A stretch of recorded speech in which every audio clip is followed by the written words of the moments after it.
tell somebody. This is the best thing I've ever seen. Let's talk about that. Listen to this. Memorable and exciting. Well, then be less boring. I'm going to tell everyone. Wait here. Mighty remarkable, Big Daddy. Remarkable? Welcome to Remarkable, a podcast for B2B marketers that deconstructs the most iconic moments in film, television, pop culture, and advertising for a single purpose: to give you, the B2B marketer, the same storytelling techniques that the pros use. In each episode, you will learn techniques from Hollywood, Pixar, Marvel, and beyond, from Spielberg's hands to yours, bringing remarkable content ideas to you every single week. I'm Ian Faison, CEO of Caspian Studios. This is Remarkable. This week, we're talking marketing lessons from Hacks, the hit TV show. Ladies and gentlemen, the queen of Sin City, Miss Deborah Vance, y'all. You guys are going to have a fabulous time. With the help of our special guest, Chief Marketing Officer at Workshop, Jamie Bell. Jamie, how are you? I'm doing great. How are you? Oh, I am so excited to chat Hacks and to chat with the queen of Happy Monday herself. Today is not a Monday; it's a Wednesday. But if you're listening to this, or it's not a Wednesday, it's actually a Thursday. But if you're listening to this, I don't know time. It's been a week. Yeah, it's been a week. But it's a happy Thursday, and if you're listening, whatever day it is, if it is a Monday, I hope you're having a happy Monday, dear listener. So we're going to chat about what the heck we're talking about with Happy Monday and Workshop and Hacks. Why the heck did you pick Hacks to talk about today? Yeah, I mean, I had a few options, but Hacks was my maternity leave show. I just came back to the office a few months ago, so it's fresh in my mind, and I completely binged it during that 3-month time frame. So yeah, and I implemented some things from it, so it felt like a good one. I am not caught up. I finished the first season, and it's so good. And so I'm very, very excited to chat Hacks with you today. But first, tell us about Workshop and your role as CMO. Yeah. So Workshop is an internal communications platform. We're really heavily focused on email, but we also offer text messaging and just rolled out landing pages as well as an additional channel yesterday. So yeah, our focus is basically helping internal communications teams reach their employees much in the way that marketers do with their audience, and giving them kind of all the tools that they need to do that in a really great way. So templates, syncing up with HRIS systems so that your distribution lists are really easy, analytics, all those good things, calendars, everything that marketers have enjoyed, custom built for internal communications. And yeah, my role is as CMO, and I manage a team of about 10 marketers now. The whole team, the whole company is almost 100 employees, and we're based in Omaha, Nebraska. Tell me about the origins of the Happy Monday Club. Yeah, that's a good one. At a former organization, our all hands meetings, our CEO kicked every single one of them off. They were on Monday mornings with just the phrase Happy Monday.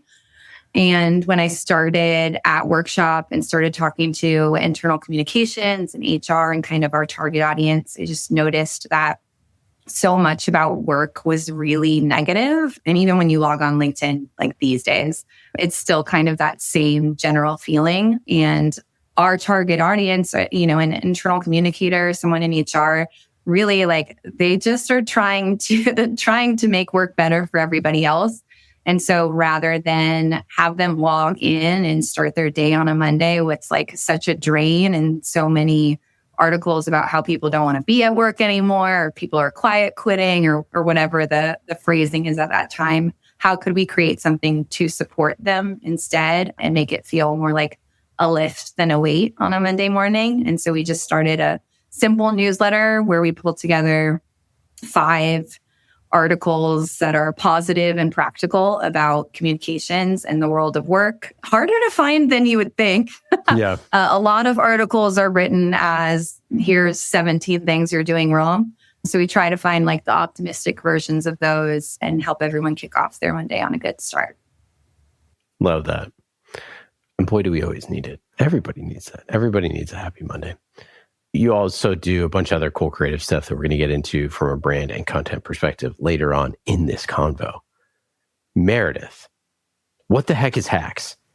So the idea for Hacks started with a road trip. One of the creators, Paul W. Downs, who's an actor, writer, director, he's known for Broad City, at least to me, he's known for Broad City. They're all headed to Portland, Maine. That doesn't really matter, but they're on this road trip with his now co-creators, Lucia Agnello and Jen Statsky. They had all met in the Upright Citizens Brigade. And during this road trip, they started talking about what's considered cool in the comedy industry today versus a sort of like older comedy style of like Lucille Ball, which some younger comedians would consider like hacky today. And Downs said, we just started talking about this phenomenon and thought, oh, you know what would be a cool show is a show about an icon of comedy who is misunderstood by someone of a younger generation. I got a call this morning saying that you wanted to meet. Well, Jimmy sent you against my wishes. Good luck with your career, honey. Fucking bitch. Excuse me, did you have something else to say? Yeah. So cool they let you move into a cheesecake factory. Is that where you wait tables? That seems like a better fit. I'd rather sling bang bang chicken and shrimp all day than work here, you classist monster. We can start early tomorrow. And so we just emailed each other the idea for the show and kept talking about it for 4 or 5 years before we pitched it. So the show is about this legendary comedian named Deborah Vance, who's played by Jean Smart, and her career is starting to take a downturn. So the whole idea is they're going to pair her up with this sort of Gen Z comedy writer, Ava Daniels, who's played by Hannah Einbinder, to help Deborah appeal to this younger audience. And so, of course, they're clashing at first. It kind of feels to me at first like a Devil Wears Prada sort of relationship, right? The older, seasoned fashion person or comedy person sort of partnering with this younger assistant. Okay, you ready to do some work? Let's see. Feet, toes, pedicure. Wow. It's like watching Picasso sing. You mean paint? No. And Jen Statsky, one of the co-creators, said, in terms of crafting characters, I think you sometimes take a spark of something you've observed in real life. Maybe it's as part of a character, like the character of Deborah Vance. She started from a conversation about female stand-ups and comedians who he felt hadn't gotten their due in the same way their cis male counterparts had. She's an amalgamation of Phyllis Diller, Lucille Ball, Elaine May, and all these wonderful women. So she's really like sort of based on real life. And Downs said that they wanted to explore sexism in the comedy industry, cancel culture, and how comedy has really changed over time. Like there are parts where like some of Deborah's sort of painfully outdated jokes resurface. And Downs said, it's a comedy, but we also want to make a show that makes people think. He said, because if you have this platform, it's like, why not make something that makes you think about it, and reframe something you've thought about in the past. One of the things that I think is really remarkable about Hacks is that it stands out as this kind of like actually original series in an age when it seems like everything is like a remake or a sequel. It's just like the same sort of storyline over and over. But on that note, Downs said, I do think it's really hard to sell original ideas, particularly right now. There's a real crisis in selling comedy. I think there's less appetite to take risks on original voices and original stories. Even when we pitched Hacks, we thought, well, a show about 2 women who do comedy, one of whom is in a waning moment in her career. Will people want to see that? And thank God they did. Unless it's a sure thing, I do think there's a lot less risk happening now. People are afraid to do something that doesn't work. When you get big, there's no sense of excitement, no risk that people are going to hate you. Oh, come on. Plenty of people can still hate you. That was good. And I feel like, that's something we've talked about in the show before too, is like really creating something original can be really hard to find someone to sort of sign off on it. Yeah, for sure. And so Jamie, I'm wondering like, why do you think Hack sort of works?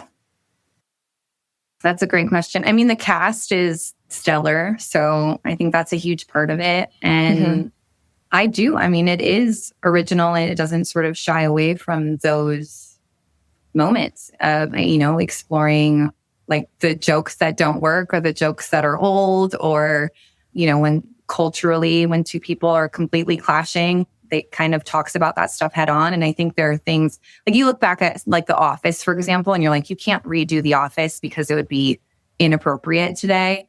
It's like, but it's still like exploring some of those same things, but in like an honest and like modern way. Mm-hmm. Yeah, absolutely.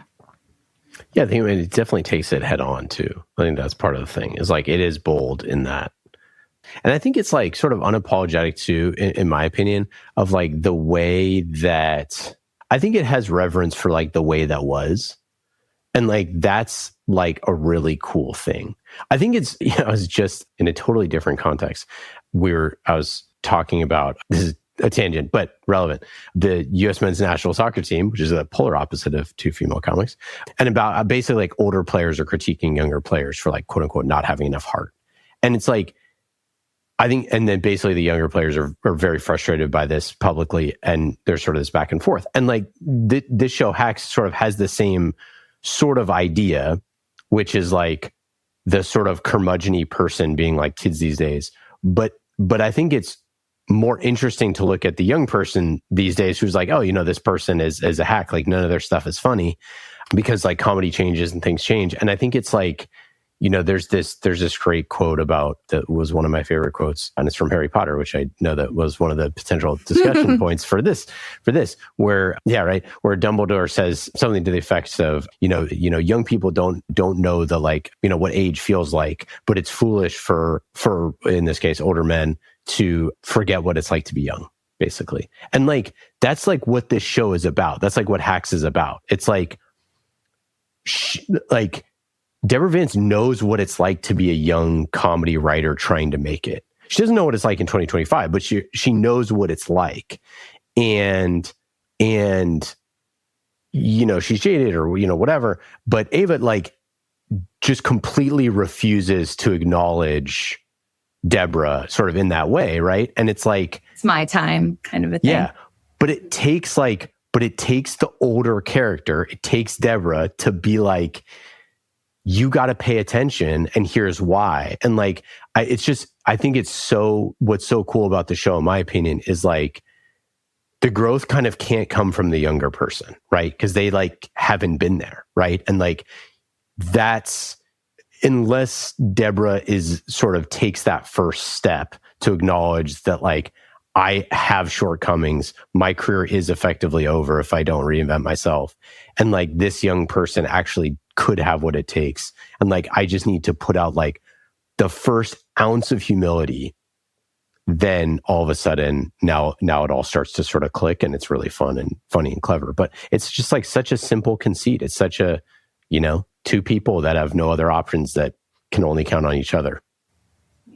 And there's so much about marketing and internal communications that I feel like is around generational differences. Like how many pieces of content are just about like millennials versus Gen Z or Gen X or boomers versus, and I think the idea that you take that relationship, and to your point, you're unapologetic about it and you just talk about it head on, and like how two people like have that relationship and sort of like, move and not move in different directions. I think it's really great too.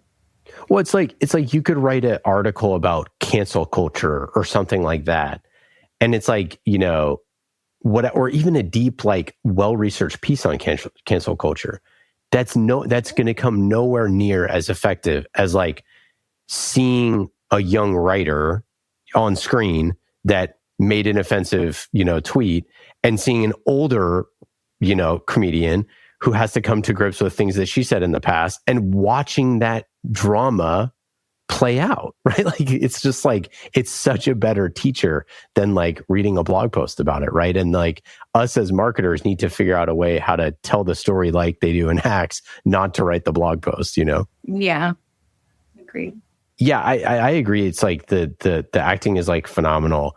I also think like, I don't know how you felt about it, but I just love Jean Smart so much. So it's like hard not for me to personally just always take her side, because I just love her so much. But I think they really did a good job of making Ava like super annoying in the beginning. Yeah, like, you're not gonna like the later seasons. Well, I know. I know. I mean, I definitely see the writing on the wall there. She gets more frustrating over time.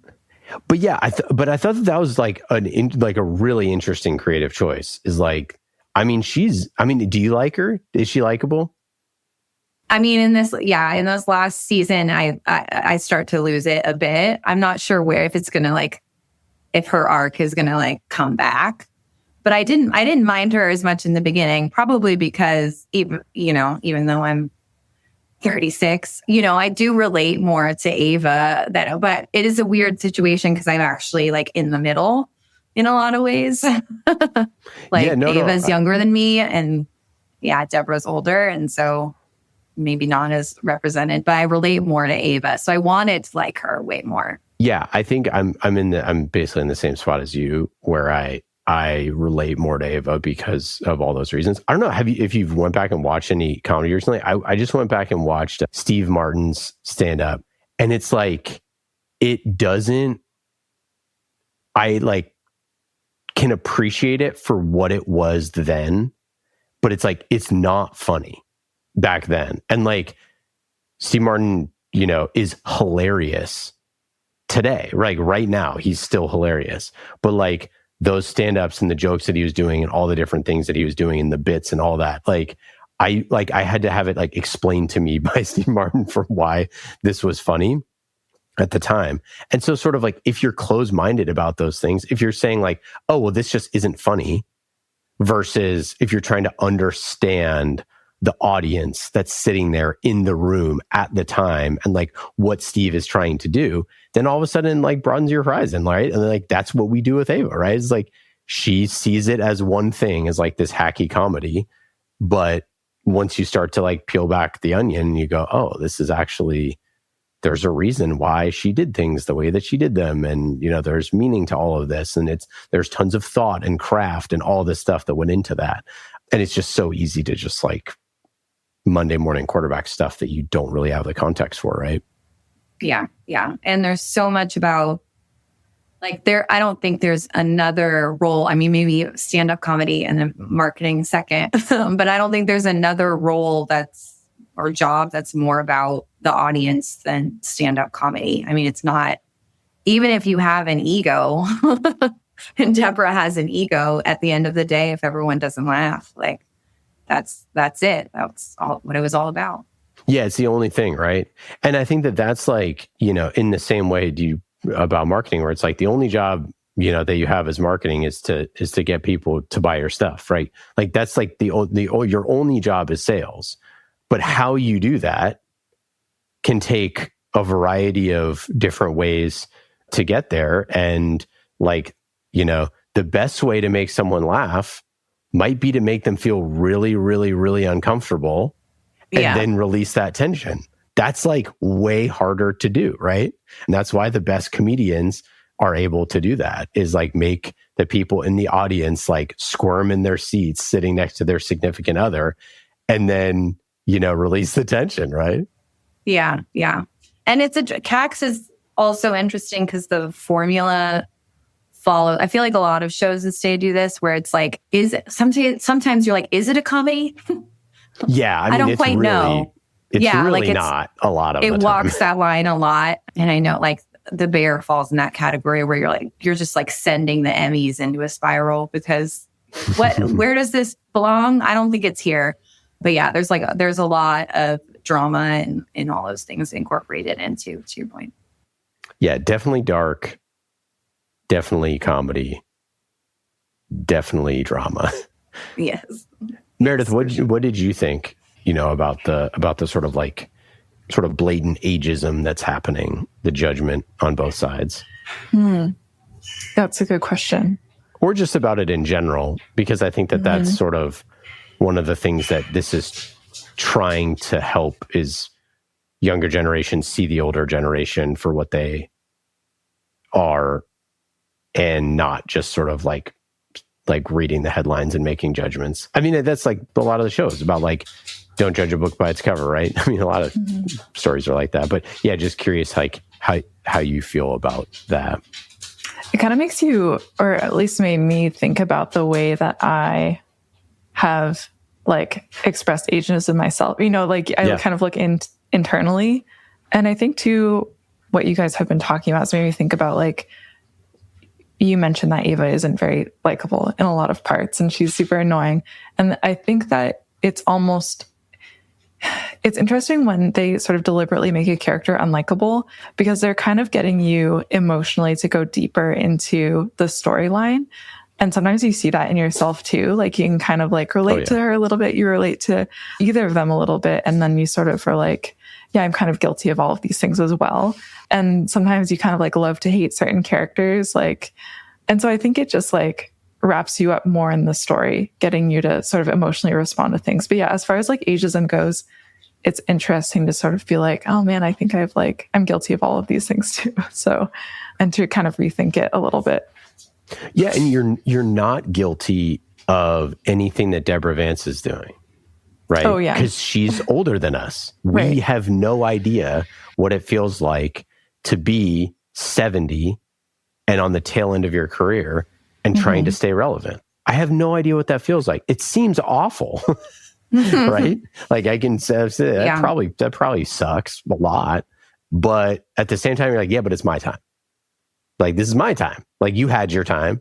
This is my time. And the other person is saying, yeah, but my time isn't over yet. And like, I mean, culturally, this is a thing that's very important. But I think that like, from a marketing perspective, I think trying to get people to see other people in a different light by like using labels that are like, labels are super important to have people understand, like, you know, shorthand for like, oh, if someone's a boomer, they're this, you know, or if they're, you know, millennial, they're this. And it's like, they're the stupidest labels ever because there's no way to justify an entire generation of 15-year age gap with one sensibility.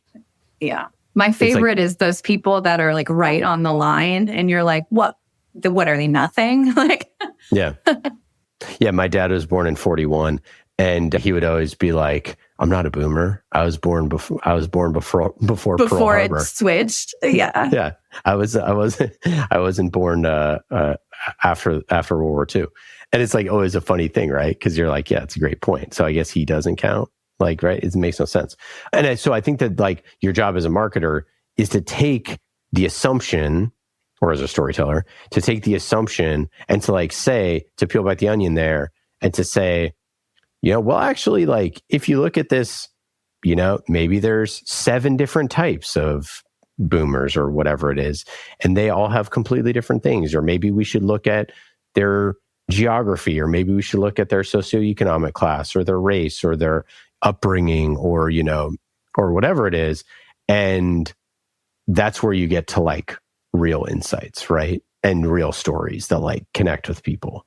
It's like just broad enough, but then, you know, bring in the actual moments that show you who the person is, rather than just like saying like most boomers, you know, use Facebook once a day, you know, like that's okay, great. But what does that mean for me?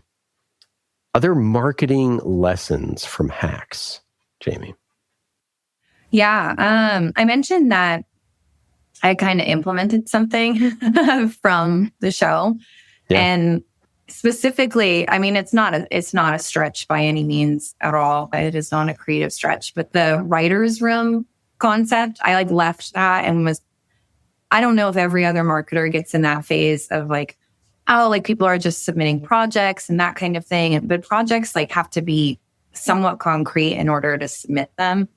And we were totally missing like the riff. Like we didn't have a forum for people to just freely bounce ideas off of each other and be like, I don't know, this is like a nugget. I don't even know if this is anything, but is this something? Like, and have someone else pile on that and then all of those things. So we didn't have a writer's room, at least at workshop. And so when I came back from maternity leave, we added a meeting. We called it the pitch deck instead, because we do a lot of presentations and a lot of pitch decks. But yeah, it's just, we've done a handful of them. It's just like an open forum for people to do like 5-minute pitches. And we just kind of like creatively layer on. And it's been a blast. Like, and I think every marketer gets in that like rhythm, and you sort of miss that, like having a forum for creativity and riffing. And I've had a lot of fun with that. So thank you, Hacks, for bringing that back. That's amazing. I love that. What have been what has surprised you about building your own little writer's room? I mean, honestly, it is funny enough, like a multi-generational room. Yeah. So I do get a lot of creative ideas from, the younger generation. One of them pitched TikTok and we're launching it in a week. And it's like silly, but I don't think he would have had a more of a judgment-free zone to be like, let's explore this. Like, I'm proposing it. I'm going to give you a 5-minute pitch on why we should do TikTok. If I had instead turned it around and been like, you need to submit TikTok as a formal project and then give me the brief on it, I think he would have found that much more intimidating. But after his little pitch, we were like, yeah, we're in. Let's do it. So, and that was that's new for us, and I'm a bit curmudgeon-y about TikTok, so I was convinced. Oh, I know, me too. It's I think it's the hardest. I think it's the hardest thing that I've really struggled with in my marketing career, I think. Yeah. Is I think so. I was thinking about this the other day and I was like, this where I'm the old, is this where I'm the old one now? Because I'm like, well, no. It's twofold, right? Right. There's that for sure. I get it. On one hand, I have the desire to, see what the kids are doing. Yeah. There's the second hand of I need to stay up with what the kids are doing. So it's it's not even a desire. And it's just a channel. It's a video delivery mechanism, just like any channel, right? So it's inherently no different than that from a functionality standpoint. The thing I have a problem with is, from what I can understand, it's made by people that have little disregard for their users beyond consumption. And you can make a good argument that there's other software or there's other things that are like that. But that to me is problematic when I know for a fact that I'm already addicted to my phone. Right. And so I'm I don't know if this is net positive for our society. But that's literally what everyone said about TV and radio and and newspapers and literally every other technological change. So it's I'm not old man standing on the roof here. I'm not making judgment. I'm just saying it's something I wrestle with. Yeah. Yeah. I wish I wish the consumption of it and how it surfaced, the algorithm and things like that, how it surfaced content to you was different. I've seen enough content on there where I'm oh, this is good. This is educational. This is thoughtful. This is valuable to, appreciate that. But I agree. At the end of the day, if the whole forum is meant to keep you on it forever, it's a hard line to walk. And I totally understand on the phone bit as well. It's hard. It's also just difficult to be in marketing and sit with all that too. Cause you're, how much am I a part of the problem, or can I put good content here? Yeah. And I think people love it, right? So this is how they consume information, right? So it's I'm by no means judging that or, reserving judgment or anything like that. I just, you just say is a supercomputer that knows our psychology so well that it can, create an addictive habit. Is that the best thing for should my kid have it someday? That's anyways. Yeah. How are you doing with AI? Yeah, right. I mean, I definitely have gone through many, many different iterations of AI in my mind about certain things. I think what I had to get over with AI was that it's, AI means many, many things. So first off, not a sweeping generalization there, but that AI is a better tool than what I am using now to do the exact same type of thing that I'm using now. And so that's where I was just oh, I already use this. I just don't use AI. I just do it in a different way. And that sort of unlocked a lot of sort of the, why do I have trepidation about this? Why do I, feel these, feel weird about using it for this thing or that thing or whatever? Oh, I'm trying to pick the best clip that I want to use. Well, I can manually go pick the best clip, or I can have a technology say, is this the best clip? And you go, yeah, that's probably the one I would have chosen. So it's like, yeah, I don't know what about you? I always say I'm like a second wave adopter. Yeah, I would say I am too. Yeah, I just let everyone else so I just waited, maybe a good year for everyone to spiral out about it and figure out where it landed. But yeah, it's taken me, I would say in the last like 3 to 6 months, I've found like good use cases for it as well. In particular, like having it like summarize, trends or like things like that have been really useful. Data purposes have been really useful. So I find those things too. But yeah, I definitely had a moment on there when we were talking about like how much energy it uses. But I also know that it's like one of those things where you're like, it's not, I would have to like be proposing legislation, to make it's like my stuff is a drop in the bucket. So I just try not to use it for something silly. Yeah. And I totally hear that too. I think that like, to me, that's another problem that gets solved, right? It's like, okay, now someone needs to figure out a better solution for that. So like, and like, I think of things very entrepreneurially in that way where it's like, I think that a lot of stuff, like we try to, like a perfect example to me was like Lime scooters back in the day where people were like, there's scooters everywhere. And like, they're in the streets and people are going to the hospital and all this stuff. And I was like, I hear you, but I think that to regulate something that we don't even know, like in the data, it's showing that people are using it to get to work. So it's like, that's a pretty, like we've been trying to get people off of cars in cities for 50 years. And this is a solution that does that. So like, maybe we shouldn't kill it before we even know, because there's like too many scooters, like 50 scooters equals one car. So it's like, I would rather have scooters lying all over than cars parked everywhere. So anyways, I'm just using it as an example. And then, the scooter companies sort of have disintegrated a little bit. But anyway, the idea there is like, am I worried about the thing that is like 7 layers of control away from where, hey, someone will probably figure that out too, right? Like, yeah. And there's always like everything has a trade-off. For sure. Always. Yeah. I think for me, for the adoption piece was just like, I just wasn't open-minded enough admittedly, and I just used it early enough. And I was like, this doesn't help me. And then I just wrote it off.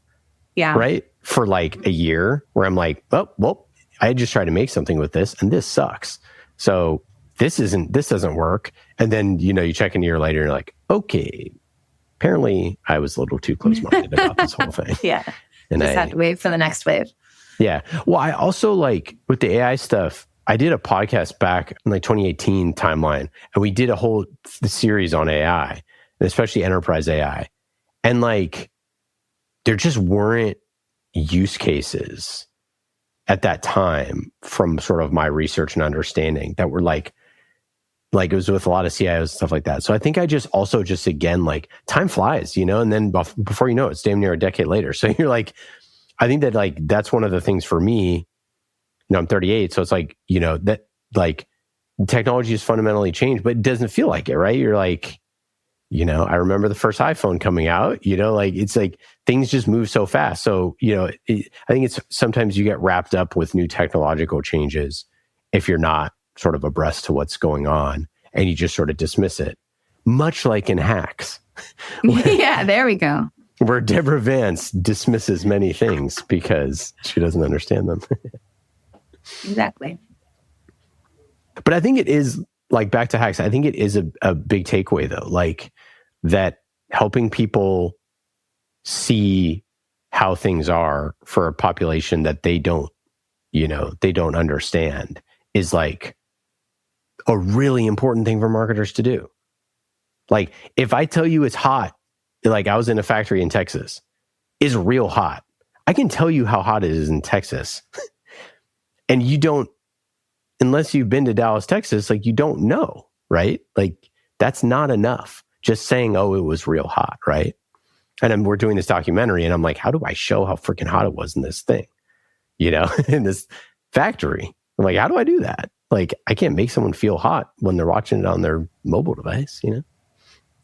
Yeah, they do a good job, even because I do think the first season is very heavy on like Ava teaching Deborah. They do a good job of sort of turning that around a lot more too in the later episodes, I think, where instead, like, Ava's learning that, you know, Deborah was going to be the first woman host of late night and didn't get it. That's a great episode. Yeah. And then there's, in this last season, she finds out that, like, you know, when Deborah was doing stand-up comedy, like, she was constantly harassed by a lot of the male comics because it was like the 70s, and that's like with the ecosystem. So even helping Ava understand that, like, a lot of what you enjoyed today was like things that we, you know, like people pioneered that, or like created the spaces for you to like be who you are today and be able to like tell jokes the way you do today. And they do a good job of kind of exploring it from both angles and making you like or dislike it from both angles. And it's not black or white, right? Like, that's the other thing, right? So it's like what you can or couldn't say on air, what you wore or didn't wear. Like, you know, when they started Jimmy Kimmel Live, and again, as a dude, it's like, he was not behind a desk, he was not wearing a suit, he was, you know, it was live, it was all these different things. And like, flash forward, you know, 5 years later, and it's like, he's wearing a suit, he's behind the desk, you know, like it's like like these sort of things. And so taking that, but to have a female anchor in the 70s, right? I mean, literally, Anchorman, that's how the story of Anchorman came about, is there was someone interviewing, and I forget the anchor, but she was like, yeah, my co-anchors used to like razz me about XYZ. And one of the guys was like, yeah, we were a little hard on her. And the person was like, this is an insane story. We should make a fiction story about this because this sounds awful. Like, and that's how they ended up coming up with the plot for Anchorman. And I think that's the other thing too, just like that Hacks does a really good job of, is like, again, like I could not imagine, first of all, I'm not a woman, so I couldn't imagine any of it, but I couldn't imagine what it was like. And like, the only way is to tell like a very emotive story that can help you, you know, see that, you know what I mean? Yeah. One of my other favorite shows of all time is The Marvelous Mrs. Maisel. Yeah, same. And it has a lot of the same themes. I like the fashion better, but it has a lot of the same themes and like is character driven. And yeah, I don't know. Maybe I just really love the same show in different variations. But yeah, it's all of that explores a lot of just what being a woman in comedy is. And I think it feels like maybe a safer or lighter space to explore like that than, I don't know, the first woman in space or something. I'm not sure, but yeah, we don't get a lot of that kind of content. Well, I think what's so funny, to your point about comedy at the very beginning of this, is like, your only job is to make them laugh. So it's like, that's what's so elemental. And so like, looking back on it, we were like, you know, could a woman be an astronaut? It's like, you could like debate that. Like, they debated that. You know what I mean? Like, you could, meaning they did, right? Like, like that's like a debate that happened where it's like, is someone funny? Is literally binary. They either made you laugh or they didn't. Yeah. Yeah. It's like the people who like held the purse strings of that to say, oh, I'm going to gatekeep this person. People think that they're like, Marvelous Miss Maisel makes everyone laugh. So that's why she books gigs, right? But I think that you're right. It's two totally different stories. It's the story of Marvelous Miss Maisel, but like told as if she's now 70 and lost her residency and now has to reinvent herself, right? And like, that's also a cool story, right? Yeah. And the fact that they do it, I think, in like the present day is great. And that is like, there is not that much anymore that is like truly like a modern present day story. Yeah. It's a great point. And that feels really fresh, right? And super timeless. Yeah, it's a great show. It is. It really is. It's just a great show. Any other final thoughts on Hacks? Some of the only other things that like came out of it for me was like testing your material. I liked that concept for marketing a lot too. She does like road shows before, to test the set list. So we do some things in like our Happy Monday Club newsletter where before we'll like super invest in a piece of content. We'll just see if it does better than the other content in that newsletter and see what the reception of that is before we blow it up a bit. So I've liked that one too. And in general, I just love like the practice of implementing things or bringing in ideas for marketing that aren't from marketing at all. I think it's just a fun way to mix it up. So, yeah, I think my final takeaway for Hacks as it relates to B2B marketing is that generational sort of comedy is always a really deep well. And you can be super surface level, like I don't know how to use my iPhone, and it's and it's at size 80 font, and they only have like 4 words per text message, or on the other end, like, hey, my teenager doesn't know what, or thinks that like the DMV is like, whatever, not a real place or something like that. Or like, my son doesn't know what noon means or had to email me or text me from college. So I think that it's a really deep well on the most simple elemental stuff, but it's also just like so rich that you can just go a mile deep on it. And so if you have a multi-generational workforce, which probably every single company does, it's a great well to go down, and people should try it more in B2B marketing. All right. You got the Happy Monday Club newsletter. You're planning a conference. What is working for you with your audience? Ooh, I mean, a lot of it has been, community and events is big, and just having maybe a more optimistic perspective on work and internal communications. But I like the focus on just, elevating internal communications as a function in an organization. For us, we have a report into marketing. And so again, it's just been like reiterating how important that is, and the fact that employees are your best brand ambassadors, and you need to spend some effort in rolling out things internally, having employees connected to the mission, the vision, the values, and that people still want that like purpose. They want to feel connected to the place that they work as much as when you log on LinkedIn, it might feel like it doesn't. I think there's a lot of us out there that really still love what we do and want to feel supported and, have a happy Monday, maybe a warm cup of coffee. And it's been good to like create environments, I think, to support and nurture that. And for people who share that philosophy to meet, whether that's in an online community, we have one called Comms Chat, or in person at an event. And our conference is called Brightside. So we always have a good time there. And then we mix it up at the event with things like we do a brunch instead of a lunch. So we have waffles and mimosas, and we bring in something silly. Like we brought in wild animals last year. I think this is a sneak preview, but I think we're doing therapy goats this year. Amazing. Yes. And then we end the conference with Mr. Brightside by the Killers, and it's like always a hit. So it's just fun to work. That's amazing. Do you have an overarching like content strategy that you adhere to as it relates to your marketing? I mean, for sure. I think we always, start with the audience, try to meet them where they're at. And that's also what we teach people in terms of internal communications is you should meet employees where they are, which is why we have so many different channels involved and haven't done anything like an intranet or anything like that. But in general, we kind of align to a funnel, and essentially it's like subscribers of our newsletter at the beginning, Really practical templates work really well for us.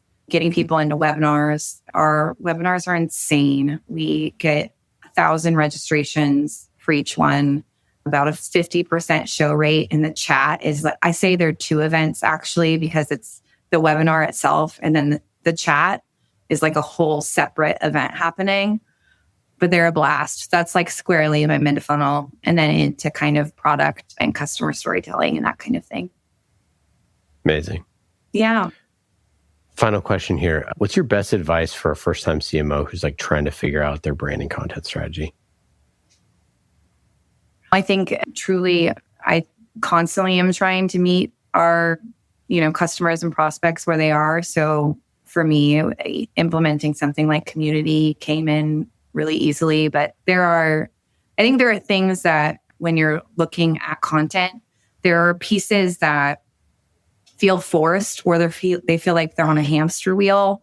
And I just never want, anytime I tell the team, flag that when it starts to happen. Like if something's just feeling hard for no reason, or it feels like you've just done it over and over again and you're just on that wheel, don't go there. And instead, there's probably something that you're naturally there's something there. Maybe it's you got a handful more replies on an email, or a couple of people sent a DM that was I really loved this, and then just go that way. And it can be vibes based and not data backed.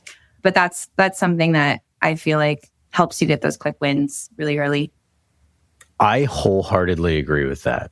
I think that's a great piece of advice because it's the way that I do things as well.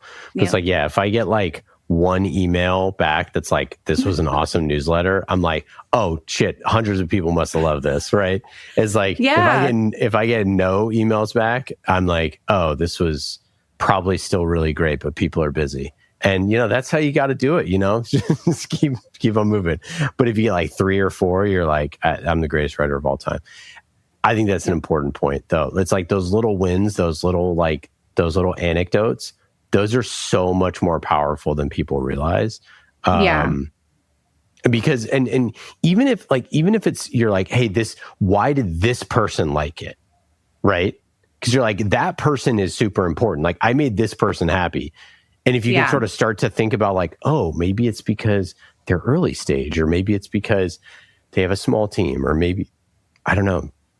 Maybe they just think music or whatever. I don't know. I think they say something 1% of people on LinkedIn comment at all. Yeah. And so if you extrapolate that to all of your other marketing, if you got 3 replies saying something that was good, to your point, how many more people thought it was great but didn't take the energy to reply? Totally. And and obviously there's data metrics that you can layer on top of that, and you should, but with open rates and click-throughs and whatever. But I think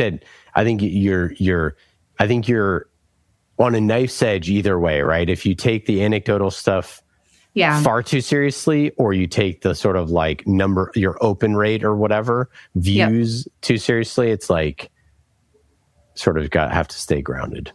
It's a mix of qualitative and quantitative data. Because sometimes, there's been instances where I've been the data is saying that this isn't great, and I've stopped doing it. And then I would get emails asking, why did you stop sending July newsletters ideas? I loved that. And I'm oh, well, now I know. I know, right? Thanks for the feedback.